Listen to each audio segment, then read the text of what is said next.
और समाज से पधारे हुए सभी एजुकेटेड पीपल और सीनियर जो सभी एडमिनिस्ट्रेटिव पोस्ट और एजुकेशन पे है, उन सभी और बाकी समाज के बंधुगण को भी निवेदन करता हूँ कि वो यहाँ पे पधारे हैं और इतनी दूर से इतनी गर्मी में आए हैं, तो उसके लिए बहुत बहुत धन्यवाद। और बाकी जो सिविल सर्विस में सिलेक्शन हुआ है, मुझे तो यही लगा था कि भाई अपना सिलेक्शन हो गया है, ठीक है। बाकी फिर पता चला कि सिविल सर्विस में सिलेक्शन होना सबके लिए कितना इम्पोर्टेंट है। सभी समाज, गांव और all the people in the country, it is very important. So that I realize actually, तो उसी को रियलाइज करके और एक्सपीरियंस करके अब मुझे लग रहा है कि इस समाज और गांव से भी बहुत सारे कैंडिडेट्स हैं जो निकल सकते हैं, बट क्यों नहीं निकल रहे हैं, हमें उस चीज़ों पे भी ध्यान देना है। तो मेजर जो इश्यूज है हमारे समाज में, स्पेशली जो एजुकेशन का इश्यू है, उस पर हमें ध्यान देना पड़ेगा, ठीक है। बाकी समाज में इतने सारे आईएएस क्यों निकलते हैं, या फिर आईएएस, आईपीएस, सिविल सर्विस हो, बाकी और पोस्ट पे, क्योंकि वो लोग एजुकेशन पे बहुत फोकस करते हैं, ठीक है। हम लोग चाइल्ड मैरिज, बाल विवाह कर देते हैं बच्चों का, तो फिर बच्चे आगे पढ़ेंगे कैसे? आप 18 साल से पहले ही उनका शादी कर दोगे तो फिर कौन पढ़ेगा, ठीक है। उनको एक और टेंशन दे देते हो आपकी, भाई आप बस शादी करके बच्चे पैदा कर लो, ठीक है। लेकिन दुनिया बदल रही है तो उसके साथ हमें बदलना पड़ेगा ना, समाज को बदलना पड़ेगा, ठीक है। ऐसे बिना पहले जैसे चल रहा था, जैसे कि खेती बाड़ी करके काम कर सबका चल जाता था, वैसे अब नहीं चलेगा। तो हमें देश के सामने अपनी कम्युनिटी को रिप्रेजेंट करना है, तो उसके लिए ज़रूरी है कि हमारे जो बच्चे हैं वो उनको सबसे अच्छी एजुकेशन मिले। और एजुकेशन का मतलब ये नहीं है कि भाई सबको आईएएस, आईपीएस या सिविल सर्विस में ही जाना है, बाकी और भी बहुत सारी जगह है जहाँ पे वो जा सकते हैं। और दूसरा है जो मुझे बहुत अच्छा लगा, जो दिव्या की जो गोल्ड मेडलिस्ट है, तो ऐसे लोग हैं जो स्पोर्ट्स में भी बहुत कुछ कर सकते हैं, लेकिन अपन क्या करते हैं कि लड़कियों की तो सबसे पहले शादी कर दो, हाँ। तो इसकी वजह से मतलब गर्ल्स में बहुत टैलेंट है। अगर अभी सिविल सर्विस एग्जाम का रिजल्ट देखोगे तो टॉप 20 में 12 लड़कियां हैं, टॉप 4 जो है गर्ल्स है। पिछले साल से भी यही हो रहा है, तो इसका मतलब कि लड़कियों में बहुत दिमाग है, ठीक है। इनका मतलब कि नहीं कि घर का काम करेंगे और बस वही हो गया, शादी कर दो और वो सब तो वो सब अब हमें बदलना है।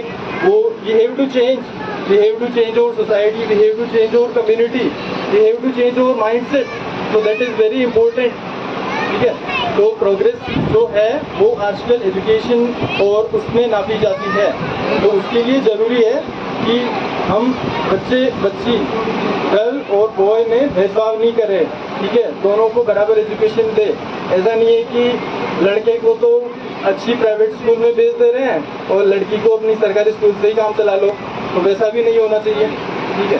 तो मैं आशा करता हूँ, मैं उम्मीद करता हूँ, और I am very sure about this, that this moment will change the history of our community. अपने समाज का जो भविष्य है वो बदलेगा, ठीक है।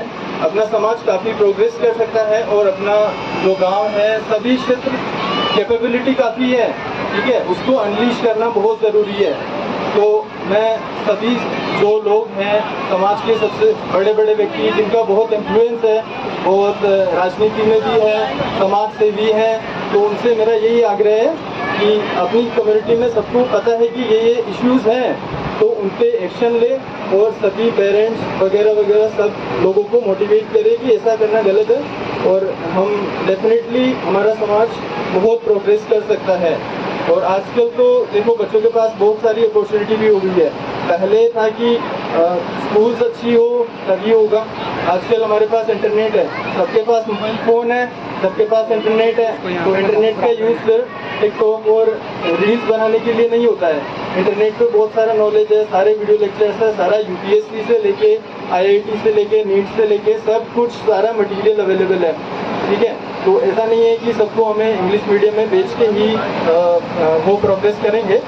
तो ऑनलाइन एजुकेशन जो हमारी भारत सरकार है, गवर्नमेंट ऑफ इंडिया, प्रधानमंत्री जी जो सभी इसको प्रमोट कर रहे हैं, तो हमें चाहिए कि उसका हम फ़ायदा उठाएं। ठीक है, हम गांव में हैं या फिर फैसिलिटी सही नहीं है तो उसका बहाना बना के ये नहीं कह सकते कि हम तो ऐसे हैं तो इसलिए नहीं निकलते हैं। तो हमें जो भी अपॉर्चुनिटी है हमारे पास उसका इस्तेमाल करना पड़ेगा। ठीक है, और फोकस करना पड़ेगा। तो मुझे उम्मीद है और बाकी सारे एस्पिरेंट्स हैं और समाज में या फिर आपसे जो भी जुड़े हुए एस्पिरेंट्स हैं उनको मेरे टेलीग्राम ग्रुप से कनेक्ट करवाए। ठीक है, उनको मोटिवेट करें। और देखो ये एग्ज़ाम स्पेशली ये एस्पिरेंट्स के लिए है कि एग्ज़ाम तो मतलब बहुत टफ है। देखो ऑल इंडिया लेवल पे कंपटीशन है। ठीक है, तो हम बहुत सारे लोग, आई एम श्योर कि बहुत सारे कैंडिडेट्स जो प्रिपेयर करेंगे तो डेफिनेटली कुछ कैंडिडेट्स से जो इस एग्ज़ाम को डेफिनेटली क्लियर करेंगे। ठीक है, और मेरे से जितना होगा personally and professionally I will try my best to guide every aspirant of our region as well as की समाज। तो उन सभी को मैं गाइड करने का पूरी कोशिश करूँगा। क्योंकि अभी तो मेरे पास पीछे भी टाइम है और उसके बाद भी सर्विस में जाने के बाद भी मैं अपना पूरी कोशिश करूँगा कि ऐसा कोई भी कैंडिडेट है जिसमें पोटेंशियल है तो मैं उसकी ज़रूर हेल्प करूँगा। और बाकी जो in the end I want to thank everyone who has come here. तो इतनी गर्मी में जो सभी लोग आए हैं, सभी लोग बैठे हैं, तो सभी परेशान हुए हैं, सभी को मैं बहुत बहुत धन्यवाद दूंगा। और मैं ये कहूँगा कि जो हमें पता है कि हमें करना चाहिए उन सब पे एक्शन ज़रूर लेंगे। क्योंकि एक्शन नहीं लेंगे, बोलने में तो बहुत है, सोशल मीडिया पे पोस्ट डाल दो या फिर व्हाट्सएप पे भेज दो कि बदलना है, ये करना है, लेकिन जब तक करेंगे नहीं तब तक बदलेंगे कैसे? तो वो बहुत ज़रूरी है। ठीक है, तो इसी के साथ मैं अपने स्पीच को विराम देता हूँ। बहुत बहुत धन्यवाद। And everybody who has come here and who is sitting here, and I want to thank everyone from my heart and thank you very much for coming here and I wish everyone all the best in their future endeavors.